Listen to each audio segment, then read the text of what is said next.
bonsoir à toutes et à tous. Merci de nous recevoir à travers cette grande édition de 21h de la télévision. Cela dit l'affaire de la restauration des pèlerins nigériens au bureau 38 de Mina continue de susciter des vives réactions au niveau des acteurs. Ce matin, c'était au tour de Mustapha Kadi. Il est donc acteur de la société civile. Il est également de la commission accueil, hébergement, restauration, hygiène du Coho. Il a donc réagi par rapport à cette situation. Le Coho qui a donc reconnu un retard de la restauration et demande l'indemnisation des pèlerins. Je propose de l'écouter. C'est-à-dire dire qu'ils n'ont pas été du tout restaurés, je crois que c'est un peu exagéré. En vérité, c'est le bureau qui n'a pas fonctionné. C'est-à-dire quand on parle de bureau, c'est-à-dire le prestataire de services en matière de restauration. Donc ce prestataire, le jour de notre arrivée à Milan, il n'a pas répondu présent. Et puisqu'il n'a pas répondu présent nécessairement, les pèlerins n'ont pas eu droit au déjeuner, au petit déjeuner, etc. Et immédiatement, nous nous sommes rendus à la Ma'asasa. La Ma'asasa, c'est l'autorité saoudienne qui s'occupe des prestations de services. Sur le champ, la Ma'asasa a envoyé les repas nécessaires. Donc, pour une première fois, ils ont envoyé 3000 repas. Mais au fur et à mesure, chaque jour, nous nous présentons à la Ma'asasa. Ils sont servis, mais en retard, jusqu'à la fin. C'est-à-dire, chaque jour, ils sont servis, c'est-à-dire les repas arrivent, mais tardivement. Souvent, les repas arrivent autour de minuit ou au-delà. Souvent, le petit déjeuner, il arrive aussi en retard au-delà de 10 heures. Et c'est pourquoi nous avons écrit pour dire que non, ce n'est plus normal. Les gens doivent être indemnisés du fait que le contrat n'a pas été du tout respecté. Je m'inscris en faux. Personnellement, je me suis présenté à ce bureau. Et ensuite, parmi les membres du CORO, notamment le secrétaire général et sa troupe, loge même au bureau 38. C'est-à-dire qu'il y a toute une équipe de plus de 20 membres du CORO qui loge au niveau du bureau 38. Les Ben Salah loge au niveau du bureau 38. Le ministre Kamed Abdoulaye loge au bureau 38 et autres. Par exemple, les Afis, les Abdallah, ils sont au bureau 38. Et c'est eux, normalement, qui sont censés suivre les prestations. S'il y a problème, comme ça, ils nous informent et on se rend directement à la Ma'asasa pour envoyer les différents repas. C'est-à-dire l'eau accompagne le repas. Donc, si le repas n'est pas arrivé, nécessairement, l'eau ne vient pas. Puisque chaque fois, on sert l'eau au moment de la restauration. On sert les fruits au moment de la restauration. Donc, si les pèlerins n'ont pas reçu l'eau, par exemple, à une heure fixe, 13 heures, par exemple, l'heure du repas, ça veut dire que le repas n'est pas arrivé. Mais tant qu'il y a le repas, l'eau accompagne le repas. D'accord. En conclusion, M. Moustapha, c'est-à-dire que vous êtes sur la même ligne droite que les pèlerins et leurs responsables, puisque dans les vidéos qui nous sont parvenues ici, ils ont également exigé que leurs frais liés à la restauration qu'ils ont versés leur soient restitués, puisque le service n'a pas été fait. Oui, non, on ne peut pas dire que le service n'a pas été effectué. C'est-à-dire que le service a été effectué, mais il n'a pas été effectif et il n'a pas respecté les clauses. Et bien avant la réaction des pèlerins, le commissaire du CORO, M. Gibril, avait déjà écrit à l'ambassade et au ministère du Hajj pour poser ce problème et exiger l'indemnisation des pèlerins nigériens. Sur ce plan, je pense que c'est tout à fait naturel. Tout le monde, en tout cas ici au niveau du CORO, l'ensemble des membres du CORO accompagnent les pèlerins nigériens pour qu'ils soient mis dans leurs droits. Voilà, affaire donc à suivre par rapport à cette affaire de restauration des pèlerins nigériens au niveau du bureau 38 de Mina. Le secrétaire général de l'Union des syndicats des travailleurs du Niger-Ouest, Manu Badje, n'est plus. Il s'est éteint le vendredi 1er septembre 2017 à la suite d'une maladie. Ingénieur agronome, le défunt syndicaliste a occupé plusieurs postes de responsabilité au Niger au niveau de la direction des végétaux au ministère de l'Agriculture et a participé à plusieurs formations pratiques et stages de par le monde. Le hommage avec Abdelaziz Mahamadou et Abdelaziz Jibrilla. Je suis convaincu que quels que soient les points qui divisent le gouvernement et les syndicats de l'éducation et les autres, on n'a pas le choix. On n'a pas le choix, on est des partenaires. Dieu a placé chacun dans un rôle aujourd'hui. C'est un rôle que nous jouons, chacun est de passage. Tous ceux qui ont l'habitude de suivre cet illustre personnage à la télé sur des questions de contrôle phytosanitaire de façon générale ne le verront plus. En effet, Manu Bagué, c'est de lui qu'il s'agit, s'est éteint ce vendredi 1er septembre 2017. Ancien secrétaire général du syndicat national des agents de l'agriculture du Niger et secrétaire général de la première centrale syndicale du Niger, de son vivant, j'ai nommé l'USTN. Ingénieur agronome, Manu Bagué a occupé plusieurs postes de responsabilité à la direction de la protection des végétaux à Niamey, Konni et Tillabéri avant de mener sa vie syndicale. Ses camarades retiennent de lui de très bons souvenirs. Manu, c'est un rassembleur. Manu, c'est quelqu'un qui est très sympa avec tout un chacun. Manu, c'est quelqu'un qui donne toujours des conseils, des beaux conseils aux camarades, surtout quand il y a un problème entre un syndicat et un autre syndicat. C'est quelqu'un qui est toujours présent pour donner des conseils. Vraiment, au niveau de l'USN, on a perdu. Il était au Ben USN depuis 1996. Il a occupé respectivement les départements négociation, ensuite les départements recherche syndicale, et enfin il est devenu secrétaire général de l'USTN. Il faut dire que Manu Bagué, il est d'abord de profession ingénieur agronome, c'est dire donc que c'est un intellectuel parfait, et également quelqu'un de très courtois et de très affable. C'est vrai qu'il est secrétaire général de l'USTN, mais j'avoue qu'il a toujours manifesté beaucoup de respect aux anciens membres de l'USTN et particulièrement à nous autres, ses collaborateurs. C'est vraiment une très grande perte pour l'USTN et que Dieu ait son âme. Il fut resté aussi responsable du management de la qualité à la Direction générale de la protection des végétaux, point focal adjoint pour la mise en œuvre du projet de productivité agricole en Afrique de l'Ouest, membre du Comité national pour les mesures sanitaires et phytosanitaires et membre de plusieurs comités de pilotage des projets agricoles au Niger. Élu à la tête de l'USTN en juin 2016, l'homme a porté sa marque en un an de gestion. En un an, il a déjà marqué le cachet d'un syndicalisme scientifique. En ce sens qu'il a instruit tous les départements techniques de l'USTN pour élaborer des plans d'action pour que l'USTN puisse avoir un plan d'action global qui puisse marquer sa marche. Pendant que tout le temps, nous avons évolué vraiment dans le Kahin-Kaha, mais avec lui, avec son ascension, vraiment il faut dire qu'il a marqué de son passage un syndicalisme scientifique. Et surtout un syndicalisme dans lequel chacun doit jouer son rôle et dans lequel il a développé le partenariat franc et sincère, aussi bien au niveau entre l'USTN et ses partenaires, même au niveau des syndicats affiliés également, il a toujours recommandé le partenariat franc et sincère.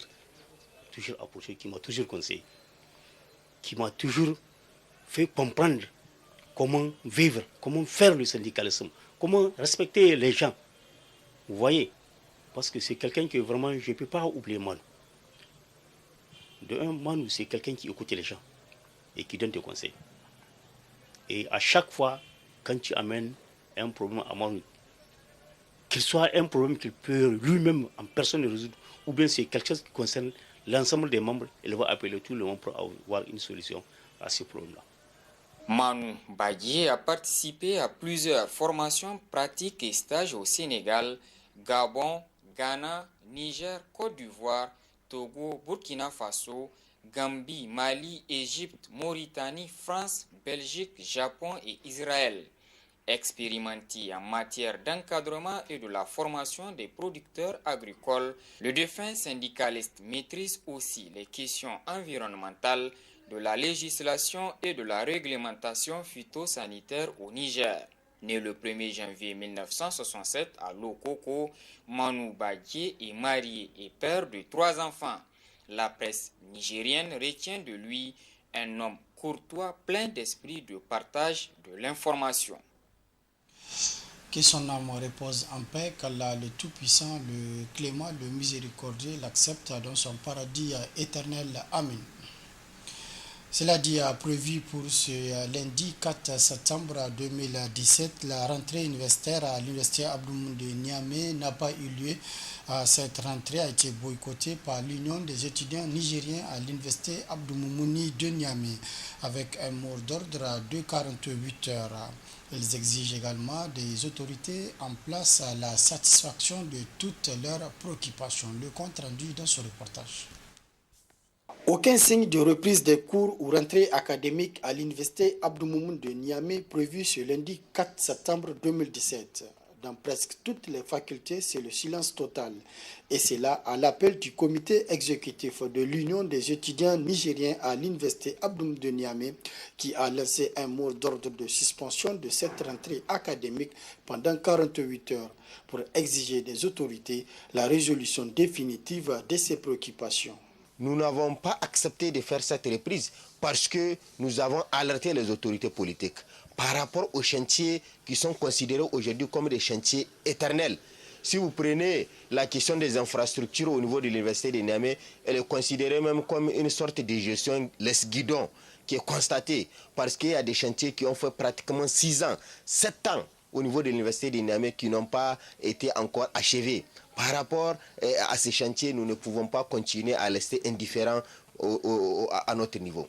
Il y a aussi d'autres questions, notamment la question de notre plateforme revendicative. Nous avons compris que les autorités politiques se sont excellées dans leur, comment on appelle ça, politique et de spécialisation en matière de démagogie. Et on nous entretient toujours autour de ces discours flous autour de notre plateforme revendicative et nous ne pouvons pas tolérer cet état de fait. Et c'est pourquoi, par rapport à tous ces aspects et bien d'autres aspects que nous allons effectivement évoquer, nous avons dit que les étudiants n'accepteront pas de partir reprendre les activités académiques. Il faut qu'il y ait un minimum. Il faut qu'il y ait un minimum par rapport à leurs conditions de vie et d'études. Tant que ce minimum n'est pas garanti, eh bien, nous sommes prêts à retrouver les mêmes martyrs que nous avons retrouvés hier. Que ce soit moi, que ce soit quelqu'un d'autre, nous sommes prêts à faire le sacrifice maximal pour que nous puissions arracher nos droits. Pour le comité exécutif de l'ONU, plus question de négociation sur ces préalables. Nous ne pouvons pas tolérer à ce que les autorités nous prennent comme des petits bambins qui ne comprennent pas le mode de fonctionnement de l'État. On nous entretient autour d'un discours selon lequel il n'y a pas d'argent, alors que c'est un discours hautement démagogique que nous ne pourrons jamais admettre à notre niveau. Et les questions des bourses, les questions des chantiers, les questions des calendriers académiques, la question de notre plateforme revendicative sont des questions intransigeantes pour lesquelles nous ne pouvons pas reculer. Il faut que les autorités créent les conditions de pouvoir les satisfaire. À défaut, il n'y aura jamais et à grand jamais de reprise des activités académiques au niveau de l'université de Niamey. Par ce mot d'ordre de boycott de la rentrée académique à l'université Abdou Moumouni de Niamey, le comité exécutif de l'ONU entend se donner tous les moyens légaux et légitimes afin d'imposer aux autorités politiques et académiques le respect strict de ces engagements. Aussi, cette situation s'ajoute également à celle du SNEX qui décide eux aussi d'emboîter le pas aux étudiants. Ouverture ce matin à l'hôtel Gaoui de Niamey d'un atelier de révision du plan intégré d'appui à la sécurité nucléaire initié par la haute autorité nigérienne de l'énergie atomique ANEA. L'atelier durera 4 jours sur la supervision des experts internationaux de l'énergie atomique à l'intention également de plusieurs acteurs du domaine. Le compte rendu avec Echatou Mamadou et Omar Boukari.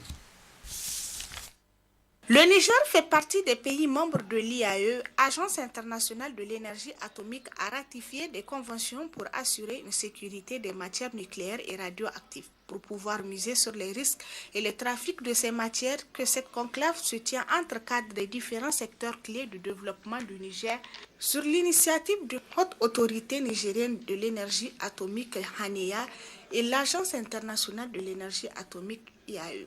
Le présent atelier poursuit les objectifs ci-après.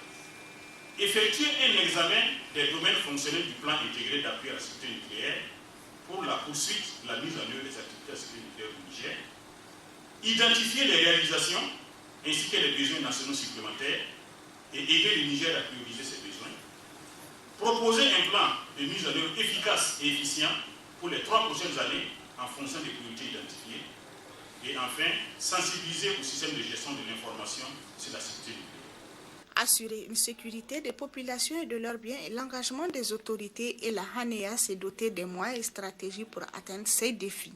Les changements rapides induits par les progrès techniques et scientifiques dans les méthodes criminelles, ainsi que les risques et les menaces actuelles, imposent de manière constante et périodique une mise à jour de l'INSSP. Cette révision doit porter sur tous les domaines fonctionnels et elle est très importante pour assurer la durabilité du régime national de sécurité nucléaire. Elle permet de prévoir les mesures plus adaptées aux réalités du moment, sur les activités réalisées ou en cours, d'évaluer les programmes enregistrés, d'identifier les actions à entreprendre, de prendre en compte et nos nouveaux besoins spécifiques, mais aussi de relancer notre programme de coopération en matière de sécurité nucléaire avec l'agence et d'autres partenaires. Ce plan en phase de révision vise à identifier et consolider les besoins des États en matière de sécurité nucléaire, mais également fournir un cadre adapté pour la coordination et la mise en vigueur des activités des pays membres de l'IAE. Au terme de 4 jours d'assises, il est attendu des participants formés par des experts de l'IAE des propositions pertinentes qui permettront d'assurer pleinement la sécurité des matières nucléaires.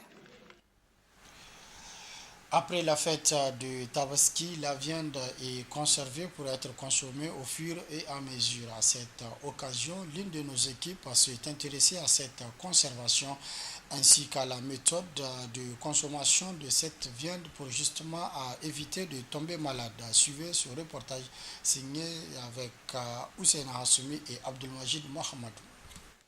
Après les procédés de grillade et friture de Tabaski, les consommateurs procèdent à la conservation de leur viande par le séchage au soleil pendant un certain temps afin de permettre à la viande de devenir souple et d'éviter de périmer. La personne a le choix et il peut aussi conserver sa viande parce que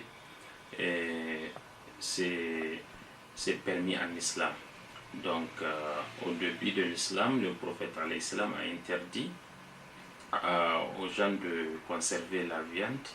Il a dit que chacun mange la viande de son mouton avant 3 jours. Donc en cette année-là, il y a eu une famine, donc c'est pour cela. Et après, il nous a donné l'autorisation donc de manger, de conserver et de distribuer. Pour éviter un déséquilibre au niveau de l'organisme, Dr Ali Bedari a prodigué des sages conseils à la population pour la consommation. Si nous prenons que la viande le matin, la viande à midi, la viande le soir, ça veut dire que les autres nutriments dont l'organisme a besoin ne sont pas fournis.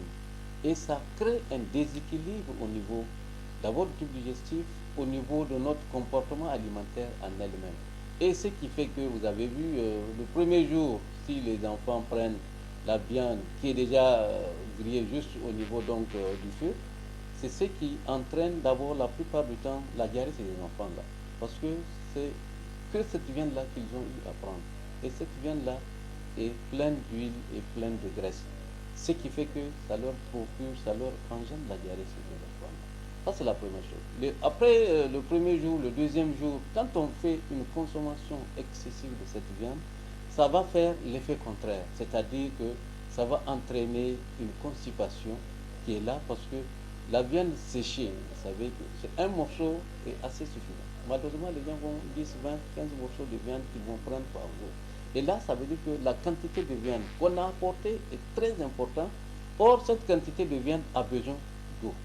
Et c'est que les gens n'en font pas. Donc, vous voyez que la personne prend peut-être ces 2 ou 3 morceaux de viande, à peine il peut prendre un gobelet.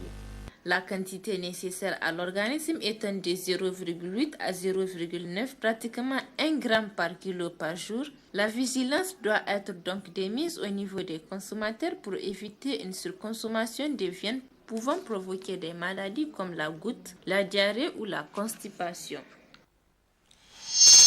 Du sport dans cette édition début ce dimanche au quartier aéroport, c'est dans le 4e arrondissement communal de Niamey du tournoi des grandes vacances du dit quartier. L'objectif visé donc par le comité d'organisation est de réunir les jeunes du quartier aéroport autour de cette discipline qui est le football afin de partager leur expérience. Abdelaziz Mamadou et Abdelaziz Jibrilla. Moins de 10 jours après la fin du tournoi des grandes vacances du quartier aéroport, un autre TGV s'installe. Les raisons sont avec le parrain du tournoi. On était très séduits de la prestation qui a été faite par les joueurs et ces mêmes joueurs-là ont souhaité à ce que le syndicat des agents des douanes les accompagne pour l'organisation d'un nouveau tournoi. Et étant donné qu'au niveau du syndicat, nous menons également des actions sociales, et nous avons répondu favorablement à cette requête puisque, comme je l'ai souligné, il y a des talents et ces talents méritent d'être encouragés. C'est une initiative qui permet d'occuper la jeunesse du dit quartier tout au long de ses vacances.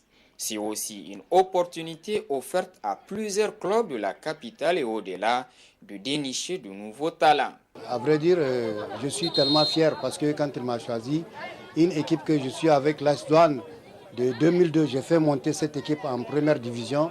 Et jusqu'à présent, je suis dans ma 18e année avec l'AS Douanes.